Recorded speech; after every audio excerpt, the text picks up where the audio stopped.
તો નર્મદા ઉત્તર વાહિની પરિક્રમામાં કીડિયારું ઉભરાયું છે। તહેવારોની રજા હોવાથી મોટી સંખ્યામાં શ્રદ્ધાળુઓ ઉમટી પડ્યા છે।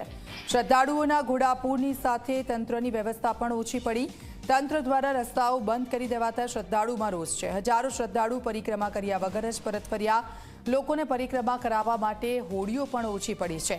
મહત્વનું છે કે શુક્રવારથી સોમવાર સુધી જાહેર રજાઓ હોવાથી મોટી સંખ્યામાં શ્રદ્ધાળુઓ નર્મદા પરિક્રમા કરવા માટે ઉમટ્યા છે। લોકોના ધસારાને પહોંચી ન વળવા તંત્રએ સ્ટેચ્યુ ઓફ યુનિટી પાસે બસ સેવાઓ માંગવી પડી છે। ઉત્તર વાહિની પરિક્રમામાં જિલ્લા વહીવટી તંત્ર સાથે સ્ટેચ્યુ ઓફ યુનિટી તંત્ર પણ ખડેપગે જોવા મળી રહ્યું છે। રેંગણ ઘાટ પર ભીડ વધી જતા સ્ટેચ્યુ ઓફ યુનિટીની 13 મિની બસ સેવાઓ મુકાઈ છે, જેથી લોકોના ધસારાને ઓછો કરી શકાય અને લોકો શાંતિથી આ પરિક્રમાને પૂરી કરી શકે।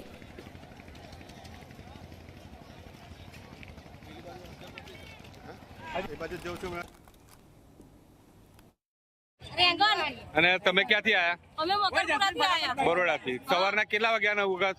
કાલ સવાર 5 વાગ્યાના અહીં બેઠા છે। આજે સવારે 5 વાગ્યાના। પણ હજી કોઈ અને સાધન નથી। ત્યાંથી તમને શું કીધું? એવું કીધું કે ઉપર જાવ તો બસ અને ઇકોની વ્યવસ્થા છે, પણ અહીંયા કોઈ સાધન કે બસ કશું છે નહીં। આજે અમે બી બરોડાથી જ આવીએ છીએ અને લોકો ગોધરા, અમદાવાદ, સુરત, વાપી ગમે ત્યાંથી લોકો આવ્યા છે। પણ હેરાન થઈ ગયા। સવાર 5 વાગ્યાના આ જો ધક્કા મૂકી ટ્રેક્ટર આ રીતે ભરાય છે। ગાડીઓની કોઈ વ્યવસ્થા ને પ્રશાસન એવું કહે છે કે અહીંયા આગળ પૂરેપૂરી વ્યવસ્થા બસથી માંડીને બધી જ કરેલી।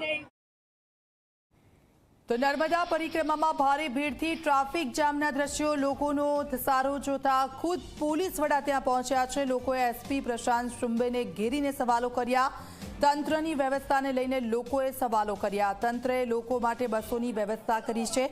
ગામમાં ટ્રાફિક હોવાથી પહોંચી નથી શકતી આ બસો। એવું કહે છે કે અહીંયા આગળ પૂરેપૂરી વ્યવસ્થા।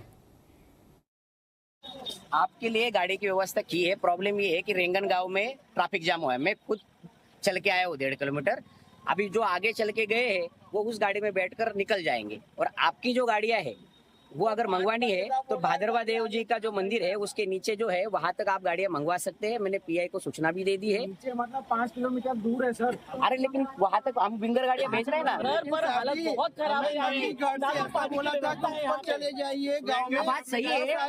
अरे बात सही है, लेकिन अगर जाम में फंसे यहाँ पे 1.5 किलोमीटर पे तो कैसे आएगी? एक बार घाट पे जाकर सिचुएशन देख लेना। आप सुनिए तो सही। उतार दिया। अरे आप सुनिए तो सही यार, मतलब क्या है? हाँ बोलिए बोलिए। सुबह में ही था, रात भर में ही था वहाँ पे पब्लिक छोड़ी। एक बात सुनो, 500 हजार रुपए बाइक करके उसको भेजा तो 5 किलोमीटर दूर बाइक वाले को भी रोक दिया है। आप खाली मैसेज दे दीजिए हमारी रामपुरा से गाड़ी आने दे। आगे ड्राइवर हमारे उधर खड़े हैं। मैं वहाँ पे जाता हूँ, वहाँ से मैसेज देता हूँ, रामपुरा से गाड़ी करवा रहे हैं। ठीक है। वही पूछ और रहे ये हैं विंगर सर। जो आ रही है उस विंगर में जैसे ऐसे बैठकर आप निकल जाएंगे, और वो ट्रैफिक जाम में आप सुनिए तो सही, यहाँ से 1-1.5 किलोमीटर पे ट्रैफिक जाम है, वहाँ पे वो फंसी हुई है। ठीक है, ये मैं आपको बोल रहा हूँ, मैं देख के आया हूँ।